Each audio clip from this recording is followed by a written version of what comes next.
Hello everyone! Is there something on my head? Yeah. Not Christmas anymore. I guess it sort of is Christmas. 12 days of Christmas and all that. Anyway, with another Christmas and another year gone comes another Doctor Who Christmas special. I don't think I need to talk about the reputation of the previous Christmas specials, so yeah, let's just dive straight into The Husbands of River Song. You know what, I felt a bit deflated since Hellbent. Doctor Who seems to not be the show I used to love as much anymore. It's very much continuity based and the writing often doesn't really hold up to much, if any, scrutiny. I think you can imagine that I wasn't necessarily excited for this Christmas special. I did think, hang on a second, how could they possibly ruin all this? It's a fun Christmas adventure romp. Where could you possibly go wrong? Well, that's a question that I've just basically stopped asking to Steven Moffat.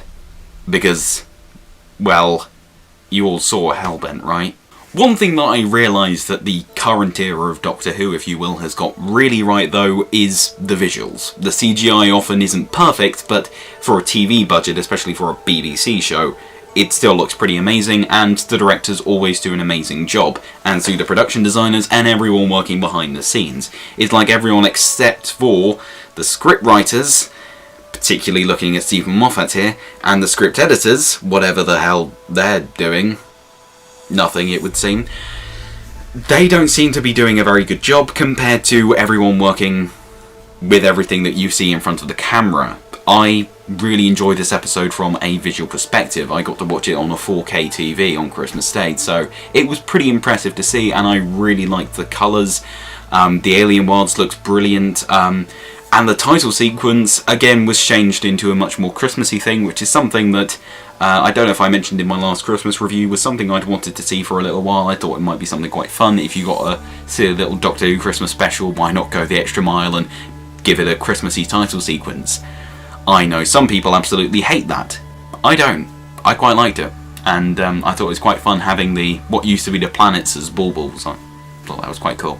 And I kind of feel a little bit indifferent to this episode. I didn't hate it, I didn't love it. I could probably watch it again.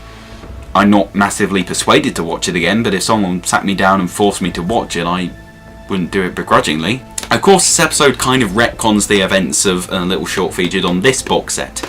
So, I guess they kind of excused it. They mentioned that it kept on getting cancelled at the last minute, so the whole Beryllium thing has only come about now. I'm really glad to see the 12th Doctor meeting River Song, considering that River Song actually mentions something like having a spotter's guide to notice all the Doctors, which he actually gets out in this episode. So, yeah, it makes sense. And also, given that we've now got the new 8th Doctor adventures also involving River Song, even more need for that spotter's guide. Maybe actually some of the stuff is being cleared up. Who knows? Anyway, it's really nice to actually have some sort of conclusion to River's story. It constantly feels like we're going to come back to this whole last night with the Doctor thing another time. And finally they do, and I guess it sort of makes sense in the context. Ish. I'll be honest, I haven't watched Forest of the Dead for quite a while, so I don't know whether this quite matches up with everything River mentioned in there. I'm sure I watched it a couple of years ago and realised that not everything that's actually happened since quite adds up. But, oh well. Doctor finally gave her this, which felt like it was a bit too time travel-y for me. He only gave her the sonic screwdriver because he knew he had to give her the sonic screwdriver, not because they were really close, as it's mentioned in Forest of the Dead. Why couldn't this have been Capaldi's new screwdriver? Just for one episode. It's perfectly simple. No? I suppose it's better than a sonic trowel.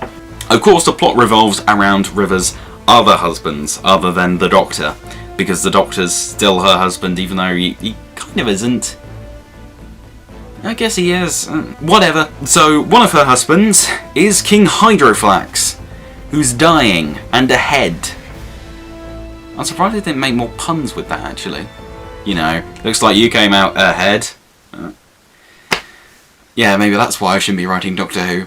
But I didn't really understand whether King Hydroflax was meant to be a comedic character, or whether you were meant to see him as a comedic but also threatening presence. I don't know. it was weird. Considering that Hydroflax has not been mentioned in Doctor Who before, it seems a bit odd to randomly introduce him and kill him off and try and make him this big threat because there's nothing really going on.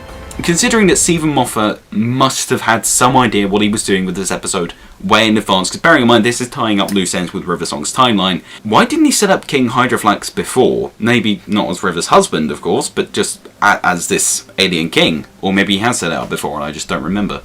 It's just a clever idea of universe building, Steven Moffat. I know you're not the Peter Jackson of Doctor Who.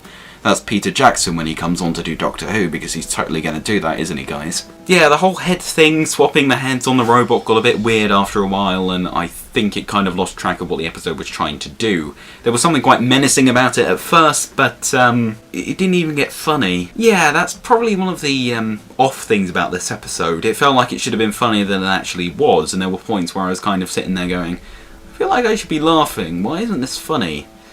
Some of the ideas in there seem to be an obvious candidate to do some Douglas Adams style humour. That didn't happen.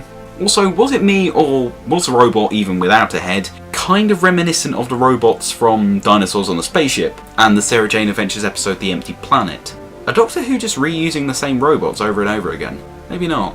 Maybe so. Maybe they're just really, really similar. It was quite nice to just sit back and watch a bit of a fun episode, even if it wasn't laugh out loud hilarious. Yeah, I feel like I'm coming back to the main point of this episode, which is it's alright. It's a solid episode. Yeah, I have my criticisms with it, but it's not bad. By any stretch of the imagination, I'd go as far to call it good.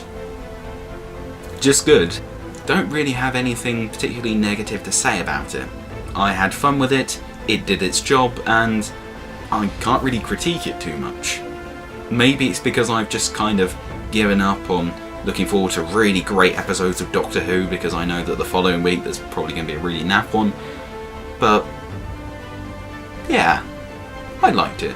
It's the sort of thing I could watch again, and it's probably one of the better Christmas specials overall. I'd give The Husbands of River Song a 7 out of 10. Yeah, it was good. I liked it. It was flawed but enjoyable. But of course, we've got to look forward to whenever Doctor Who's coming back. Does anyone know? Because there was nothing at the end. Normally there's like, Doctor Who will return in Planet of the Dead. Or there's a coming up trailer, or Doctor Who will return in the autumn. There's nothing. That's worrying. Anyway, I hope you all had a really good Christmas, and after Christmas slightly, and I hope you all have a very happy new year. Meanwhile though, I'm going to be getting back to this. It's so weird to have Lego Doctor Who, isn't it? I should probably grow up sometime, shouldn't I? Yeah, well. Thank you for watching, and goodbye.